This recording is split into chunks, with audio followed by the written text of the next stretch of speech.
हर हर महादेव शंभो काशी विश्वनाथ गंगे।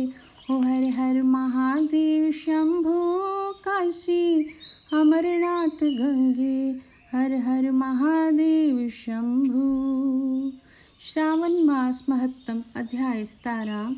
भगवान शंकर ने संत कुमार से कहा, हे दिवेश, मैंने तुम्हें अभी श्रावण शुक्ल सप्तमी का व्रत बताया है। अब मैं तुम्हें श्रावण शुक्ल अष्टमी के विषय में बताता हूँ, ध्यानपूर्वक सुनो। श्रावण शुक्ल सप्तमी को अधिवासन कर अष्टमी के दिन पवित्रारोपण करना चाहिए। जो मनुष्य पवित्रा बनवाता है उसका फल कहता हूँ। पवित्रा बनवाने वाला यज्ञ, व्रत, दान तथा सब तीर्थों में स्नान करने का फल प्राप्त कर लेता है, क्योंकि सर्वगता शिवा सब में निवास करती है। अतः उसे न आदि व्याधि, दुख और पीड़ा होती है, न उसे शत्रु का भय रहता है। उसे कोई ग्रह भी पीड़ा नहीं पहुंचा सकता। उसके समस्त कार्य अपने आप सिद्ध हो जाते हैं। राजाओं के पुण्य की वृद्धि करने वाला इससे बढ़कर दूसरा कोई साधन नहीं है। श्रावण शुक्ल सप्तमी के दिन अधिवासन करके देवी के लिए उत्तम पुष्प, फल, गंध, सब प्रकार की पूजन सामग्री लेकर अनेक प्रकार के नैवेद्य, वस्त्र, आभूषण आदि इकट्ठे करें। फिर पवित्रा निर्माण करके पंचगव्य प्राशन करना चाहिए। फिर चरु द्वारा दिग्बली और अधिवासन कर सुंदर वस्त्रों से पवित्रा का आच्छादन करना चाहिए। 100 बार देवी के मूल मंत्र से अभिमंत्रित करके पवित्रा को देवी के सामने स्थापित करना चाहिए। देवी का सुंदर मंडप का निर्माण कर रात्रि जागरण करना चाहिए। अगले दिन प्रातःकाल स्नान करके दिशाओं में बलि देनी चाहिए। विधिवत देवी की पूजा करने के बाद स्त्रियों तथा ब्राह्मणों को भोजन कराना चाहिए और साथ में दक्षिणा देनी चाहिए। राजा का दृढ़ता के साथ नियमों का पालन कर उसे स्त्री, जुआ, शिकार और मांस का त्याग करना चाहिए। ब्राह्मणों और आचार्यों को स्वाध्याय का, वैश्यों को व्यापार का और खेती का कार्य बंद करके कम से कम आधा दिन देवी के ध्यान में अपने मन को लगाना चाहिए। हो सके तो 5 या 7 दिन देवी का ध्यान करना चाहिए। जो ज्ञानी सविधि पवित्रारोपण नहीं करता, उसका पूरे वर्ष का अर्चन निष्फल हो जाता है। अतः मनुष्यों को भक्तिपूर्वक देवी परायण होकर प्रति वर्ष पवित्रारोपण करना चाहिए।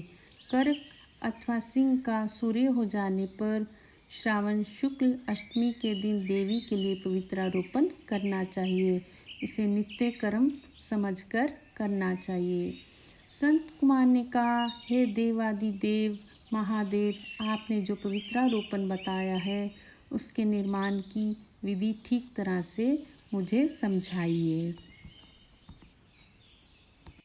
भगवान महादेव बोले, संत कुमार, रेशमी वस्त्र कुश या कांच से निर्मित या ब्राह्मणी द्वारा रुई से बना सूत होना चाहिए।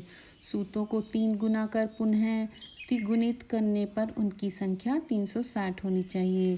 360 सूतों को उत्तम, 270 को मध्यम और 180 सूतों को निकृष्ट कहा है। 100 ग्रंथि का उत्तम, 50 ग्रंथि का मध्यम तथा 16 ग्रंथि का पवित्रा कनिष्ठ होता है। 6, 3, 4, 2, 12, 24, 12, 8 ग्रंथि का कनिष्ठ पवित्रा होता है। देवी प्रतिमा की नाभि तक सीमित पवित्रा कनिष्ठ, जांघ तक मध्यम, जानू तक की पवित्रा उत्तम मानी जाती है। इस पवित्रा की सब गांठों को केसर से रंगना चाहिए तथा सर्वतोभृत वेदी पर देवी का पूजन करके देवी के समक्ष कलश या बांस पात्र पर पवित्रा को रखें। 3 सूतों में ब्रह्मा, विष्णु और शंकर का आह्वान करना चाहिए। 9 सूतों में ओंकार, सोम, अग्नि, नाग, रवि, ईश और विश्वदेव का आह्वान करना चाहिए। हे संत कुमार, अब मैं तुम्हें ग्रंथियों में देवों की स्थापना की विधि बताता हूँ। किरिया, पोर्शी, वीरा, विजया, अपराजिता, मनोमणि, जया, भद्रा, मुक्ति और ईशा नामों के आदि में प्रणव लगाकर ग्रंथि संख्या के अनुसार आवृत्ति करके हवन तथा चंदन से पूजा करनी चाहिए। इस प्रकार प्रणव द्वारा अभिमंत्रित कर देवी को पवित्रारोपण का विधान तुम्हें बताया है। जिन दूसरे देवों को प्रतिपदा आदि तिथियों में पवित्रारोपण करना चाहिए उनके विषय में सुनो। धनद, श्री गौरी, गणेश, चंद्रमा, गुरु, सूर्य, चंडिका, अम्बा, वसुकी, ऋषि, चक्रपाणी, अनंत, शिव, ब्रह्मा और पितृ आदि देवों का प्रतिपदा आदि तिथि में पूजा करनी चाहिए। यह पवित्रारोपण प्रधान देवों का है। उनके सह देवों को 3 तार वाला पवित्रा समर्पण करें।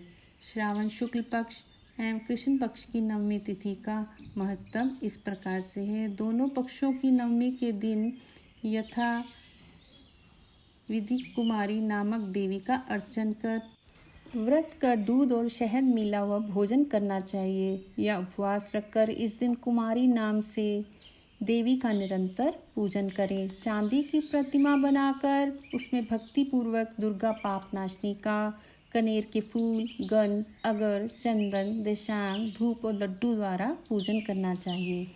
कुमारी लड़कियों को भोजन कराने के बाद ब्राह्मणों को भक्तिपूर्वक भोजन कराना चाहिए। फिर मौन धारण कर बिल्वपत्र भोजन करना चाहिए। नवमी का व्रत प्राणियों के सब पापों को नष्ट करने वाला, समस्त संपत्तियों को प्रदान करने वाला, पुत्र पौत्र आदि की वृद्धि करने वाला और सद्गति प्रदान करने वाला है। श्रावण मास महत्तम अध्याय 17 पूर्ण हुआ। ओम नमः शिवाय। महादेव आप सबकी मनोकामनाएं पूर्ण करें।